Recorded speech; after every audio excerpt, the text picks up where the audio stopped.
Rape ಮಾಡಿದವನು rapist ಆಗಬೇಕು. ಅವರೇ ನನಗೆ ಎಸ್ ಪಿ ಆಗಿ ಪದೇ ಪದೇ ಕಿರುಕುಳ ಕೊಟ್ಟಿದ್ದರು. ಕಮ್ಯುನಿಟೀಸ್ಗಳ ಬಗ್ಗೆ ಮಾತಾಡೋದು ಬೇಡ. ಅಭಿವೃದ್ಧಿ ಮಾಡಿ ಮಾಡಿ ಜನ ಊರೇ ಬಿಟ್ಟು ಬೆಂಗಳೂರು ಬಂದು ಇವ್ರ ದೃಷ್ಟಿಯಲ್ಲಿ ನಡೆದಾಡುವ ದೇವರು ಇರ್ಬೋದು, ನಮ್ಮ ದೃಷ್ಟಿಯಲ್ಲಿ ಅವನು ಫಾರ್ವರ್ಡ್ ಅದು ನೀವ್ಯಾಕೆ ಹೇಳ್ತೀರಾ? ಕಾನೂನು ಹೇಳ್ಬೇಕಲ್ವಾ? ಬ್ಯಾಂಕಿಂಗ್ ಕೊಡಿಸಿದ್ರೆ ಇವ್ರು ಯಾಕೆ ಹೋಗಿ ವಸೂಲಿ ಮಾಡ್ತಾರೆ ಸರ್? ಈ ಹುಡುಗಿ ಸಾಲ ಕೊಡ್ತಾ ಇದ್ದಾರೆ, ಅವ್ರನ್ನ ಮೇಲೆ ಎತ್ತಬೇಕು ಅಂತ. ಎಷ್ಟು ಜನ ಮೇಲೆ ಹೋಗಿದ್ದಾರೆ ಗೊತ್ತಾ? ನಿಮ್ಗೆ ಇವತ್ತಿಗೂ ಒಬ್ಬ ಪೊಲೀಸ್ ಅಧಿಕಾರಿಯಾಗಿ ವಾಲಂಟ್ರಿ ರಿಟೈರ್ಮೆಂಟ್ ತಗೊಳ್ತೀರಿ. ಇವತ್ತೇನಾದ್ರು ತಮಗೆ ನಾನು ಅಧಿಕಾರಿಯಾಗಿ ಇನ್ನೂ ಕಂಟಿನ್ಯೂ ಮಾಡಬೇಕಿತ್ತು ಅಂತ ಏನಾದ್ರು ಒಂದಿಷ್ಟು ಗಿಲ್ಟ್ ಅಂತ ಬಿಟ್ಬಿಟ್ಟೆ, ತಪ್ಪು ಮಾಡಿಬಿಟ್ಟೆ? ಇಲ್ಲ ಇಲ್ಲ, I am very free bird. ಒಂದು ವೇಳೆಯಲ್ಲಿ ಇದ್ರೆ ಮತ್ತು ಹೋಗಿ ಕಾರ್ಪೊರೇಟರ್ಗೆ ಸೆಲ್ಯೂಟ್ ಹೊಡೋದು, MLA ಸೆಲ್ಯೂಟ್ ಹೊಡೋದು, ಅವ್ರ PA ಸೆಲ್ಯೂಟ್ ಹೊಡೋದು, ಮಿನಿಟ್ಸ್ ಕೊಡ್ರಿ, ಈ ಸ್ಟೇಷನ್ಗೆ ಹಾಕ್ರಿ, ಇಲ್ಲಿ 50 ಲಕ್ಷ 1 ಕೋಟಿ ಕೊಡ್ತೀನಿ, ಬರೀ ಇದು ಗುಲಾಮಗಿರಿ ಸಂಸ್ಕೃತಿ ಆಗಿದೆ. I am very happy and I am very proud person. ಅಲ್ಲಿದ್ರೆ ಅವ್ರು ಇವ್ರದ್ದು ಇದನ್ನ ಇಟ್ಕೊಂಡು ಓಡಾಡೋದು ಇಷ್ಟ. ನಾನು ಒಂದಿಷ್ಟು ತಾವು ಇಂಟರ್ವ್ಯೂ ಕೊಟ್ಟಿರೋದನ್ನ ಕೆಲವೊಂದೆಲ್ಲ ಗಮನಿಸ್ದೆ. ಯಾವ ಥರ ತಮಗೆ ಮಾನಸಿಕವಾಗಿ ತಮಗೆ ಹಿಂಸೆ ಕೊಟ್ಟರು ಅಂತೇಳಿ ಕೆಲವು ಅಧಿಕಾರಿ ವರ್ಗ, ರಾಜಕಾರಣಿಗಳು ಎಷ್ಟು ಒತ್ತಡ ಹಾಕಿದ್ರು ಅಂತೇಳಿ ಗಮನಿಸ್ದೆ ನಾನು. ಅವ್ರಿಗೆಲ್ಲ ಏನು ಮೆಸೇಜ್ ಕೊಡಕ್ಕೆ ಬಯಸ್ತೀರಿ? ಅವ್ರಿಗೆ ಕಾಲನೇ ಮೆಸೇಜ್ ಕೊಟ್ಟಿದೆ. ಈ ರನ್ನೇರಾವ್ ಪ್ರಕರಣ ಏನು, ಅವರ ಸ್ಟೆಪ್ ಫಾದರ್ ಯಾರು? ಓಕೆ, ಅವರೇ ನನಗೆ SP ಆಗಿ ಪದೇ ಪದೇ ಕಿರುಕುಳ ಕೊಟ್ಟಿದ್ದು. ಓಕೆ, ಅವ್ರು ಕೆಟ್ಟದ್ ಬಯಸಲ್ಲ ನಾನು. ಈಗ ಅವ್ರು ಹೇಳ್ತಾ ಇದ್ದಾರೆ ಟಿವಿ ಮುಂದೆ, ನನಗೆ ಅನ್ಯಾಯವಾಗಿ ನನಗೆ ಏನೋ ನನ್ನ ಮೇಲೆ ಏನೋ ಇದನ್ನ ಮಾಡ್ತಾ ಇದ್ದಾರೆ, ಷಡ್ಯಂತ್ರ ಅಂತ. ಇವ್ರು ಷಡ್ಯಂತ್ರ ಮಾಡ್ಬೇಕಾರೆ ನನಗೆ ನೋಡಿ, ನಾನೇನು ತಪ್ಪು ಮಾಡಿದ್ದಿಲ್ಲ. ಅವ್ರಿಗೆ ನಿಮ್ಮಂತ ಹಿರಿಯರು ಹೇಳ್ತಾ ಇರ್ತೀರ ಅವಾಗ, ಏನೇ ಮಾಡಿದ್ರು ತಪ್ಪನ್ನ ಕರ್ಮ ರಿಟರ್ನ್ಸ್ ಅಂತ. ಅದು ಇವಾಗ ರಿಟರ್ನ್ ಅಂತ ನಾನು ಅವ್ರಿಗೇನು ಶಾಪ ಹಾಕ್ತಾ ಇಲ್ಲ, ಬಟ್ ಅವ್ರಿಗೆ ಏನ್ ಹೇಳಕ್ ಬರ್ತೇನೆ, ದೊಡ್ಡ ಸಾಹೇಬ್ರವರು. ಸರ್, ಶಾಪದ ಪ್ರಶ್ನೆ ಅಲ್ಲ ಸರ್, ಇರೋ ವಾಸ್ತವತೆ. ಈಗ ಅವ್ರು ಹೇಳ್ತಾರೆ ಷಡ್ಯಂತ್ರ ಅಂತ. ಈಗ ಅವ್ರು ಹೇಳ್ತಾ ಇದಾರಲ್ಲ, ಅವ್ರ ಮಗಳೇ ಸಿಕ್ಕಾಕೊಂಡಿದ್ದಾಳೆ. ಹೌದು, CBI ಎಂಕ್ವೈರಿ ಆಗ್ತಾ ಇದೆ, ಕಣ್ಣೆದುರಿಗೆ ಕಾಣ್ತಾ ಇದೆ. ನನಗೆ ಹೆಂಗ್ ಮಾಡಿದ್ರು ಗೊತ್ತಾ? ಅವರು ಪ್ರತಿದಿನ ಒಂದೊಂದು ಸ್ಕ್ವಾಡ್ ಕಳಿಸಿದ್ರು ನನಗೆ ಟ್ರ್ಯಾಪ್ ಮಾಡೋದಕ್ಕೆ. ಒಂದಿನ ಲೋಕಾಯುಕ್ತ ಟ್ರ್ಯಾಪ್, ಒಂದಿನ ಅದು ಈ ಆರ್ಮ್ಸ್ ಅಲ್ಲಿ 1 ವರ್ಷದ ಹಿಂದೆ ಏನೋ ಬ್ಲಡ್ ಹಾಕಿದ್ದ ಹಳೆ ಕಾನ್ಸ್ಟೇಬಲ್. ಕೇಳಿದೆ ನಾನು, ಗಮನಿಸ್ತೀನಿ. ಇದರಲ್ಲಿ ಏನಂತ ಬಂದೂಕಲ್ಲಿ ಬ್ಲಡ್ ಹಾಕಿದ್ದು, ಬ್ಲಡ್ ಹಾಕಿದ್ದ. ಅದು ನಮ್ ಕಡೆ ಇದ್ರದ್ದು ಪೂಜೆ ಮಾಡ್ತಾರಲ್ಲ, ಆಯುಧ ಪೂಜೆ ಮಾಡ್ತಾರೆ ದಸರಾ ಹಬ್ಬದಲ್ಲಿ. ಅದರಲ್ಲಿ ಇದನ್ನು ಸಹ ಹೋಗಿದೆ ಅಂತ ಹೇಳಿ, ಬ್ಲಡ್ ಹೋಗಿದೆ ಅಂತ ಹೇಳಿ ನನಗೆ ಚಾರ್ಜ್ ಮೆಮೊ ಕೊಡ್ತಾರೆ. ತುಕ್ಕಿಡ್ದಂತ ಸಂದರ್ಭ. ಸ್ಟೇಷನ್ಗೆ ಬಂದು 4 ದಿನ ಆಗಿದೆ. ಆ ಬಾರ್ಡರ್ ಏರಿಯಾದಲ್ಲಿ ಒಂದು ಯಾರೋ ಒಬ್ರು ಮಟ್ಕ ಬರ್ಕೋತಾ ಇದ್ದಂತೆ. ಅದನ್ನ ಇವರು ಡಿಸ್ಟ್ರಿಕ್ಟ್ ಸ್ಕ್ವಾಡ್ನವ್ರು ಹೋಗಿ ಅಲ್ಲಿ ರೇಡ್ ಮಾಡ್ತಾರೆ. ರೇಡ್ ಮಾಡಿ ನಿಮ್ಮ ಏರಿಯಾದಲ್ಲಿ ಜೂರಿಸ್ಡಿಕ್ಷನ್ ಅಲ್ಲಿ ನೀವು ಮಟಗಾಜು ತಡೆಗಟ್ಟುವಲ್ಲಿ ವಿಫಲರಾಗಿದ್ದೀರಿ ಅಂತ ನನಗೆ ಹಿಂದಿನ ಪೊಲೀಸ್ ಸ್ಟೇಷನ್ ಅಲ್ಲಿ ನನಗೆ ಅವಾರ್ಡ್ ಕೊಟ್ಟಿದ್ದಾರೆ ಅಲೋಕ್ ಕುಮಾರ್ ಸಾಹೇಬರು. ಮಟಕಾ ದಂಧೆ ಪೂರ್ತಿ ನಿಲ್ಸಿದೆ ಅಂತ ಹೇಳಿ. ಸ್ಟೇಷನ್ ಬಂದು ಹಿಂಗೆ ಫೈಲ್ ನೋಡೋದಕ್ಕೆ ಸರ್ 1 ವಾರ ಬೇಕು. ಎಷ್ಟು 700 ಪೆಂಡಿಂಗ್ ಕೇಸಸ್ ಇದೆ. ತಾವು ಅವಾಗ ಹೇಳ್ಬೋದಿತ್ತಲ್ಲ ಸರ್, ತಮಗೆ ಮೆಮೊ ಕೊಟ್ಟಾಗ? ಸರ್ ಏನಂತ ಕೇಳು ಸರ್, ಈಗ ನಾನು ಹೇಳ್ಬಹುದು, because I am free bird. As a sub inspector ಒಬ್ಬ SP ಗೆ ಅಂತ ಹೇಳಕ್ಕಾಗುತ್ತೆ? ಅಲ್ಲ, ನಾನು ಈಗಿನ ಚಾರ್ಜ್ ತಗೊಂಡಿದ್ದೀನಿ, ಮಾಡ್ತೀನಿ ಅಂತ ಹೇಳ್ಬೋದಿತ್ತಲ್ಲ ತಾವು? ಅದು ರಿಪೋರ್ಟ್ ನಾನು ಕೊಟ್ಟಿದ್ದೀನಿ, ರೆಟಿನಲ್ಲಿ ಕೊಟ್ಟಿದ್ದೀನಿ. ಅದಾದ ಮತ್ತೆ ಇನ್ನೊಂದು ಸ್ಕ್ವಾಡ್ ಬರೋದು. ಅಂದ್ರೆ ಈಗ ಇವ್ರಿಗೆ ಷಡ್ಯಂತ್ರ ಅನ್ಸುತ್ತೆ. ಇವ್ರ ಮಗಳು ಇದ್ರದಲ್ಲಿ ದಂಧೆಯಲ್ಲಿ ಸಿಕ್ಕಾಕೊಂಡಾಗ ನಾನು ಏನು ಮಾಡಿರ್ಲಿಲ್ಲ. ನನ್ನ ಡ್ಯೂಟಿ ನಾನು ಮಾಡ್ತಾ ಇದ್ದೆ ಇಷ್ಟೇ. ಮಾಡಿದ್ದುಣ್ಣ ಮಾರಾಯ ಸರ್. ಅದು ಏನು ಅವ್ರಿಗೆ ಏನು ಅನ್ನೋದು ಬೇಡ. I wish him to come clean ಆಗಿ ಬರಲಿ ಇಷ್ಟೇ. ಆದ್ರೆ ಅರ್ಥ ಆಗ್ಬೇಕಲ್ಲ ಸರ್ ನನಗೆ. ಹಿಂಗಾಗಿ ನನಗೆ ಇವತ್ತೇನಿಸಿದೆ, ನಾನು ಕರೆಕ್ಟ್ ಆಗೇ ಇದ್ದೀನಿ. ಅಂದ್ರೆ ನನ್ಗೆ ಯಾರು ಮುಲಾಜು ಇಲ್ಲ. ನಾನು ಪೋಸ್ಟಿಂಗ್ ಬೇಕು ಅಂತ ಹೇಳಿ ಯಾವುದೋ ಮಿನಿಸ್ಟರ್ನ ಕಾಲ್ ಹಿಡಿಯೋದು, ಮಿನಿಸ್ಟರ್ನ ಗರ್ಲ್ ಫ್ರೆಂಡ್ ಅನ್ನು ಕಾಲ್ ಹಿಡಿಯೋದು ಅವಶ್ಯಕತೆ ಇಲ್ಲ ನನಗೆ. MLAಗೂ ನೋಡ್ಬೇಕು, MLA ಗರ್ಲ್ ಫ್ರೆಂಡ್ ಕಡೆನೂ ಹೋಗ್ಬೇಕು, MLA ಗರ್ಲ್ ಫ್ರೆಂಡ್ ಕಡೆ ಹೇಳಿ ಲೆಟರ್ ತಗೊಂಡ್ ಬರ್ಬೇಕು. ಆ ಒಂದಕ್ಕೆ ನನಗೆ ಮಾಡಕ್ಕೆ ಅವಶ್ಯಕತೆನೇ ಇಲ್ಲ. I am free bird. ಅವೆಲ್ಲ ಗೊತ್ತಿದ್ದಾವೆ ನನಗೆ. ಏನು ಮಾಡ್ತಾ ಇದ್ದೀನಿ, ಟು ಮೈ ಕಾನ್ಶಿಯಸ್ ಕರೆಕ್ಟ್ ಹೋಗ್ತಾ ಇದೆ. ಇವಾಗ ನೀವು ಸರ್ವಿಸಲ್ಲಿ ಇದ್ದಾಗಲೂ ಕೂಡ ಆನೆಸ್ಟ್ ಆಗಿ ಡ್ಯೂಟಿ ಮಾಡ್ತಾ ಇದ್ರಿ. ಇವತ್ತು ಪಬ್ಲಿಕ್ ಸರ್ವಿಸಿಗೆ ಬಂದು ಇಲ್ಲೂ ಕೂಡ ಆನೆಸ್ಟ್ ಆಗಿ ಹೋರಾಟ ಮಾಡ್ತಾ ಇದ್ರಿ. ಅಲ್ಲಿದ್ರು ಇದೇ ಕೆಲಸ, ಇಲ್ಲಿದ್ರು ಅದೇ ಕೆಲಸ ಅನ್ನೋ ಒಂದು ಭಾವನೆ ಏನಾರು ಇದೆಯಾ ಸರ್? ಹೌದು ಸರ್, ಕೆಲಸ. ಈಗ ನಾನು ನಂಬಿರೋದು ಏನಂತ ಹೇಳಿದ್ರೆ, ದೇವ್ರು ನಾನು ಯಾವ ಕೆಲಸಕ್ಕೆ ಹೇಳಿದಾನೆ ಆ ಕೆಲಸ ನಾನು ಮಾಡ್ತೇನೆ. ನಿಮ್ಮದೇ ಪ್ರಕಾರ ಈ ಸೌಜನ್ಯ ಪ್ರಕರಣಕ್ಕೆ ತಾವು ಫ್ರೀ ಬರ್ಡ್ಸ್ ಆಗಿ ಬರ್ಬೇಕಿತ್ತು, ಬಂದಿದ್ರಿ ಅಷ್ಟೇ. ಆಮೇಲೆ ನಾನು ಜಾಸ್ತಿ ಪ್ಲಾನ್ ಮಾಡಕ್ ಹೋಗಲ್ಲ. ಮುಂದೆ ಹಿಂಗಾಗ್ಬೇಕು ಹಂಗಾಗ್ಬೇಕು. ಈ ತಕ್ಷಣಕ್ಕೆ ಸದ್ಯಕ್ಕೆ ಏನ್ ಕೆಲಸ ಇದೆ, ಈಗ ನೀವು ನನಗೆ ಪ್ರಶ್ನೆ ಕೇಳ್ತಾ ಇದ್ರಲ್ಲ, ಇದರಲ್ಲಿ ನಾನು ಮುಳುಗಿರ್ತೇನೆ. ಈಗಿನ ಟಾಸ್ಕ್ ಅಲ್ಲಿ I live in the present. ಸುಮಾರು ಕಡೆ ನಾನು ಹೇಳಿದ್ದೀನಿ, I live in the present. Past ಬೇಡ, ಫ್ಯೂಚರ್ ಬೇಡ, ತಲೆ ಕೆಡಿಸ್ಕೊಳ್ಳಲ್ಲ.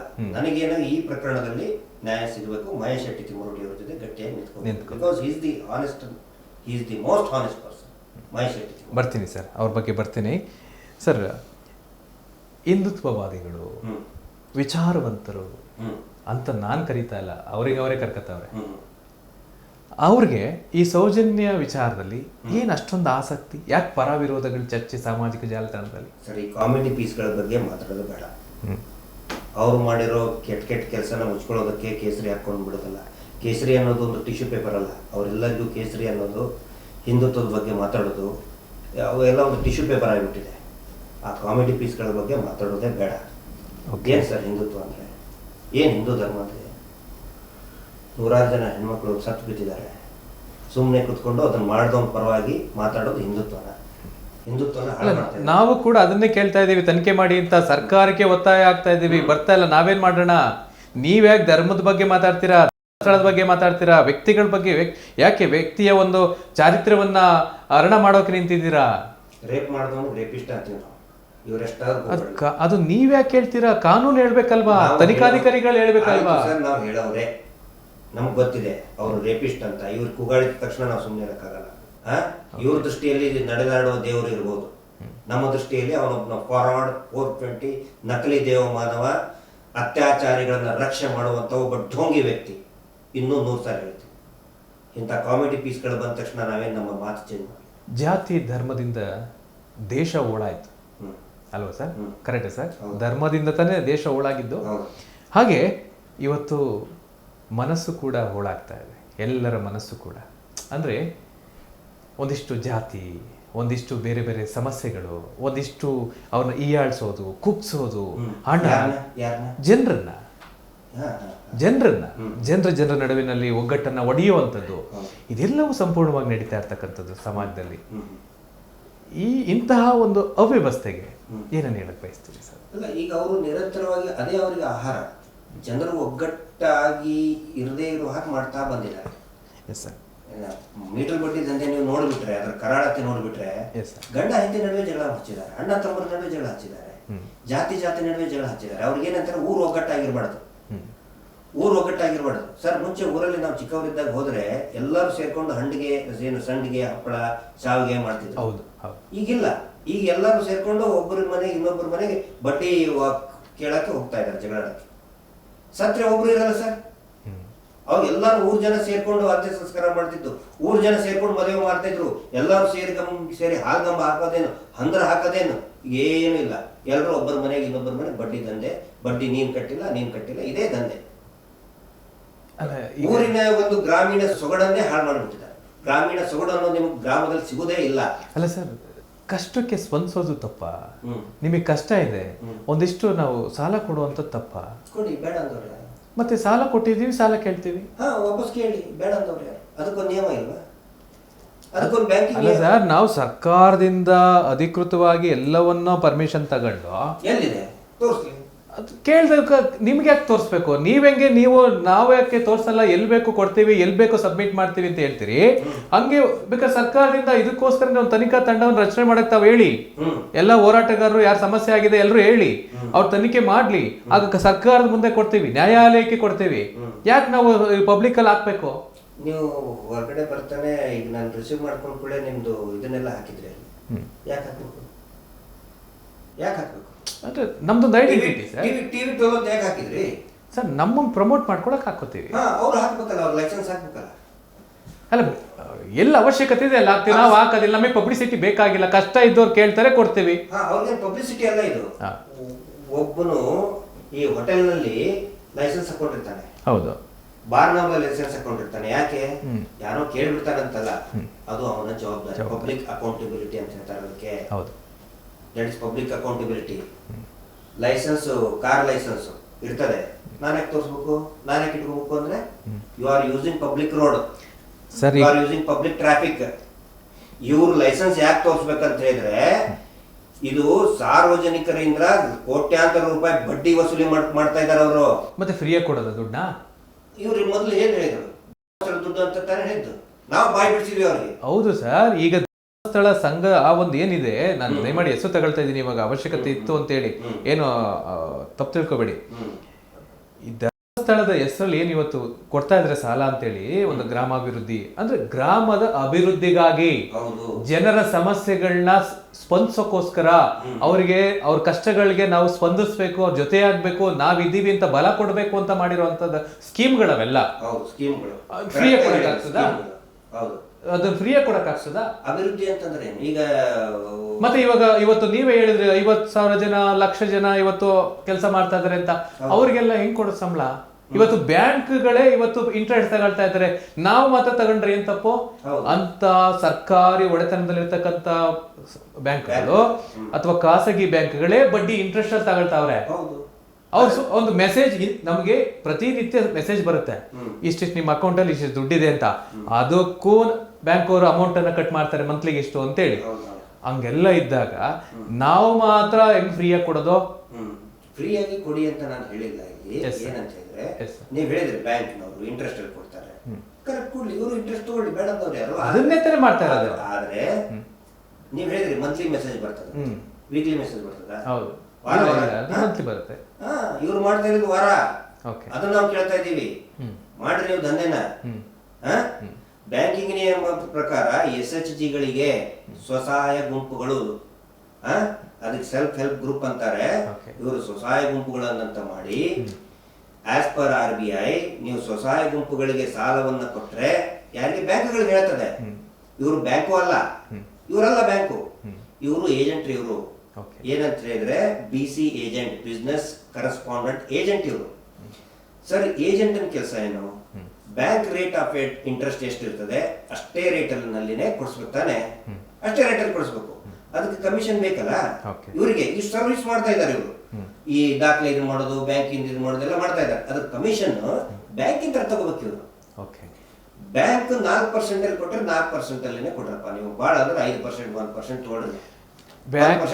ಬ್ಯಾಂಕ್ ಅವ್ರಿಗೆ ಆಲ್ ಇಂಡಿಯಾ ಸರ್ವಿಸ್ ಇದೆ, ನಮ್ದು ಬರೀ ಲೋಕಲ್. ನಮ್ಗೆ ತುಂಬಾ ಖರ್ಚುಗಳು ಬರುತ್ತೆ, ತುಂಬಾ ಜನರಿಗೆ ಸಂಬಳ ಕೊಡಬೇಕು. ಬ್ಯಾಂಕ್ ಅವ್ರದ್ದಾದ್ರೆ ಸರ್ಕಾರ ಒಂದಿಷ್ಟು ಸಬ್ಸಿಡಿನೂ ಅವ್ರಿಗೆ ಕೊಡಬಹುದು. ಮತ್ತೆ ನಾವು ಖಾಸಗಿ, ನಾವು ಕೈಯಿಂದ ಹಾಕೊಂಡು ಕೊಡ್ತಾ ಇರೋರು 4 ಜನಕ್ಕೆ ಉಪಯೋಗ ಆಗ್ಬೇಕು ಅಂತ. ಇವ್ರು ಏನ್ ಹೇಳೋದು ಗೊತ್ತಾ, ನಾವು ಖಾಸಗಿ ಅಲ್ಲ, ನಾವು ಬ್ಯಾಂಕಿನ ಒಂದು ಏಜೆಂಟ್ರು, ಇಷ್ಟೇ ನಾವು. ಇವರೇ ಕೊಟ್ಟಂತ ಉತ್ತರ, ಇವರೇ ಪರಮ ಪೂಜ್ಯರು ಕೊಟ್ಟಂತ ಉತ್ತರ.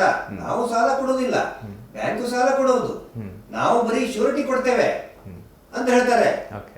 ಸರ್, ಇವರೇ ದುಡ್ಡು ಕೊಟ್ಟು ಬಿಟ್ಟಿದ್ರೆ, ಅಂದ್ರೆ ಇವ್ರು ಹೇಳ್ತಾರಲ್ಲ ಬ್ಯಾಂಕ್ ಇಂದ ಕೊಡ್ಸಿದ್ದು ಅಂತ ಹೇಳಿ, ಬ್ಯಾಂಕ್ ಇಂದ ಕೊಡ್ಸಿದ್ರೆ ಇವ್ರು ಯಾಕೆ ಹೋಗಿ ವಸೂಲಿ ಮಾಡ್ತಾರೆ? ಸರ್, ಇನ್ನೊಂದು ಗೊತ್ತಿರಲಿ, ಇವರು ಮಾಡಿರುವಂತ ಒಂದು ಅತಿ ದೊಡ್ಡ ಅವ್ಯವಹಾರ ಈ ಸ್ವಸಹಾಯ ಗುಂಪುಗಳಂತ ಮಾಡಿದ್ರ, ಅವ್ರಿಗೊಂದು CC ಅಕೌಂಟ್ ಅಂತ ಮಾಡಿಕೊಟ್ರ. ಆಕ್ಚುಲಿ CC ಅಕೌಂಟ್ ಮಾಡಬಾರ್ದು, SB ಅಕೌಂಟ್ ಮಾಡಬೇಕು, ಸೇವಿಂಗ್ ಅಕೌಂಟ್. ಯಾಕಂತ ಹೇಳಿದ್ರೆ ಪ್ರತಿಯೊಬ್ಬರಿದ್ರೆ 10 ರೂಪಾಯಿ, 20 ರೂಪಾಯಿ, 50 ರೂಪಾಯಿ ಪ್ರತಿ ವಾರ ಸೇವಿಂಗ್ ತಗೋತಾ ಇದ್ದಾರೆ. When they are collecting saving amount, saving account ಮಾಡಬೇಕಾಗಿತ್ತು. ಕ್ಯಾಶ್ ಕ್ರೆಡಿಟ್ ಅಕೌಂಟ್ ಯಾಕೆ ಮಾಡಿದ್ರು? ತಪ್ಪು, ಆದ್ರೂ ಮಾಡಿದ್ರು, ಹಾಳ ಬಿದ್ದುಕೊಂಡು ಹೋಗಿ. CC ಅಕೌಂಟ್ ಮಾಡಿದ್ಮೇಲೆ ನಾವು ನೀವು ಇಬ್ರು ಸೇರಿ ಒಂದು ಅಕೌಂಟ್ ಮಾಡಿದೀವಪ್ಪ. ಎದಕ್ ಮಾಡಿರ್ತೀವಿ? ನಮ್ ಇಬ್ರು ಸಲುವಾಗಿ ತಾನೆ. ಅಲ್ಲ, ನಾವು ಒಂದು 10 ಜನ ಸೇರಿ ಮಾಡಿದೀವಿ sir. That account is for ನಾವು ಟ್ರಾನ್ಸಾಕ್ಷನ್ ಮಾಡೋದ್ರ ಸಲುವಾಗಿ ಮಾಡಿರ್ತೀವಿ. ನಾವೆಲ್ಲರೂ ಸೇರಿ ನಮಗೆ ಅಕೌಂಟ್ ಅಲ್ಲಿ ಆಪರೇಟ್ ಮಾಡುವ ಹಕ್ಕೇ ಇಲ್ಲ. ಆ ನಂತರ ಈ ಅಕೌಂಟ್ ನಲ್ಲಿ ಆಪರೇಟ್ ಮಾಡುವ ಹಕ್ಕನ್ನು ಕೇವಲ SKRDP ಬಡ್ಡಿ ಪೂಜಾರ ಕುಟುಂಬ ಮಾತ್ರ ಹೊಂದಿರುತ್ತದೆ ಅಂತ ಹೇಳ್ಬಿಟ್ರೆ, ಒಂದಿಷ್ಟು ಜವಾಬ್ದಾರಿ ಸ್ಥಾನದಲ್ಲಿದ್ದಾರೆ, ಅವ್ರಿಗೆ ಕೊಟ್ಟಿರ್ತಾರೆ. ಒಂದಿಷ್ಟು ಅಂದ್ರೆ ಏನ್ ಹೇಳ್ತೀವಿ ನಾವು, ಶ್ಯೂರಿಟಿ ಅವ್ರನ್ನ ತಗೊಂಡಿರ್ಬೋದು. ಹೌದು ಸರ್, ಬ್ಯಾಂಕ್ ಅಕೌಂಟ್ ನನಗೋಸ್ಕರ ನಾನು 1 ರೂಪಾಯಿ ಹಾಕುವಂಗಿಲ್ಲ, 1 ರೂಪಾಯಿ ತೆಗಿಯೋಂಗಿಲ್ಲ. ಅದ್ರಲ್ಲಿ ನನಗೆ ಓದಾಕ್ ಬರಲ್ಲ, ಗಿರೀಶ್ ಭಟ್ಟಣ್ಣ ಅವ್ರಿಗೆ ಓದಾಕ್ ಬರಲ್ಲ. ನಾನು ಹೆಬ್ಬೆಟ್ಟು, ನನಗೆ ಹೆಬ್ಬೆಟ್ಟು ಓದಿಸ್ಕೊಂಡು. ಸರ್, ನೀವು ಇಲ್ಲಿ ಖುಷಿ ಪಡ್ಬೇಕು. ಯಾಕೆ ಅಂತ ಹೇಳ್ತೀನಿ ಕೇಳಿ. ನಿಮ್ಗೆ ಸಂಪೂರ್ಣವಾಗಿ ಕೆಳ ಹಂತದ ಜನರನ್ನ ಹುಡುಕಿ ಸಾಲ ಕೊಡ್ತಾ ಇದ್ದಾರೆ, ಅವ್ರನ್ನ ಮೇಲೆತ್ತಬೇಕು ಅಂತ. ಹೌದು ಸರ್, ಮೇಲೆತ್ತಿದ್ದಾರೆ. ಎಷ್ಟು ಜನ ಮೇಲೆ ಹೋಗಿದ್ದಾರೆ ಗೊತ್ತಾ? 1000 ಜನ ಮೇಲೆ ಎತ್ತಿ ಆತ್ಮಹತ್ಯೆ ಮಾಡ್ಕೊಂಡು ಮೇಲೆ ಎತ್ಬಿಟ್ರು ಅವರು. ನಿಜವಾಗ್ಲೂ ಮೇಲೆ ಎತ್ತಿದ್ದಾರೆ. ಅವರ ಸಮಸ್ಯೆಗಳಿಂದ ಅವರು ಆತರ ಸಮಸ್ಯೆ ಮಾಡ್ಕೊಂಡ್ರೆ ಅದಕ್ಕೆ ಏನ್ ಸರ್, ಅದಕ್ಕೂ ಸಂಬಂಧ? ಯಾಕೆ ಸರ್ ಅದನ್ನು ಟ್ಯಾಲಿ ಮಾಡ್ತಾ ಇದ್ದೀರಾ ನೀವು? ಅದು ಗ್ರಾಮೀಣಾಭಿವೃದ್ಧಿ ಮತ್ತೆ ಮಾಡಿದವ್ರು. ನಾವು ಗ್ರಾಮೀಣಾಭಿವೃದ್ಧಿ ಮಾಡ್ತೀವಿ ಅಂತ ಹೇಳಿದವ್ರು ಇವರೆಲ್ಲ ಪ್ರಶಸ್ತಿ ತಗೊಂಡವ್ರು ಇವರೇ.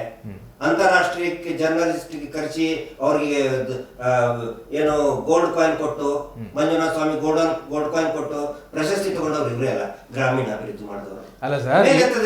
ಇವತ್ತು ಬಡ್ಡಿ ದಂಧೆ ಇವತ್ತು ನಿಮಗೆ ಗೊತ್ತಿದೆಯಾ? ಮಾರ್ಕೆಟ್ ಅಲ್ಲಿ ತಮಗೆ ಗಮನಕ್ಕೆ ಬಂದಿರುತ್ತೆ, ಮಾರ್ಕೆಟ್ ಅಲ್ಲಿ ಗಂಟೆಗೆ ಅಮೌಂಟ್ ಕೊಡ್ತಾರೆ, ಇಷ್ಟು ಪರ್ಸೆಂಟೇಜ್ ಅಂತ ಗಂಟೆಗೆ. ಬೆಳಿಗ್ಗೆ ಬಂದು ಅವ್ರು ಮಾರ್ಕೆಟ್ ಅಲ್ಲಿ ಒಂದಿಷ್ಟು ಅಮೌಂಟ್ ಕಲೆಕ್ಟ್ ಮಾಡಿ ಅಲ್ಲೇ ಪರ್ಚೇಸ್ ಮಾಡಿ ಅಲ್ಲೇ ಮಾರಿ ಇದಿಷ್ಟು ಅಮೌಂಟ್ ಅಂತ ಕೊಟ್ಟೋಗ್ಬೇಕು. ಅವರೆಲ್ಲ ದಿನಗೂಲಿ ಕಾರ್ಮಿಕರು, ವ್ಯಾಪಾರಸ್ಥರು. ಬಡ್ಡಿ ಅಲ್ಲಿ ಬಡ್ಡಿ ಅಲ್ಲೇ ಕೊಡಕ್ಕೆ ಅಂತ 100%. ಅವ್ರೇನೋ ಬೋರ್ಡ್ ಹಾಕೊಂಡಿರ್ತಾರೆ, ಬಡ್ಡಿ ದಂಧೆ ಮಾಡೋರು ಅಂತಾನೆ ಹೆಸರು ಹಾಕೊಂಡಿರ್ತಾರ. ಗ್ರಾಮೀಣ ಅಭಿವೃದ್ಧಿ ಮಾಡ್ತೇವೆ ಅಂತ ಹಾಕೊಂಡಿರ್ತಾರ. ಅಂದ್ರೆ ಅಂದ್ರೆ ಬಡ್ಡಿ ದಂಧೆ ಮಾಡ್ತೀವಿ ಅಂತ ಹೆಂಗ್ ಬೇಕಾದ್ರು ಮಾಡ್ಬೋದಾ? ಏನು ಅದಕ್ಕೆ ಮಾಡಕ್ ಅವಕಾಶ ಇದೆಯಾ? ನೀವು ಒಪ್ಕೊಳ್ತೀರಾ? ಏನಂತ ಓಕೆ, ಆತರ ನೀವು ಹಾಕೊಂಡು ಮಾಡ್ಕೊಳ್ಳಿ ಹೆಂಗಾರ ಅಂತ. ಅಲ್ಲ, ಈಗ ಅವ್ರು ಅದೇ ಮಾಡ್ತಾ ಇದ್ದಾರೆ. ಹೆಸರು ಹಾಕೊಂಡಿರೋದು ಮೆಡಿಕಲ್ ಶಾಪ್ ಲೈಸೆನ್ಸ್ ಅಂತ ಹಾಕೊಂಡಿದ್ದಾರೆ.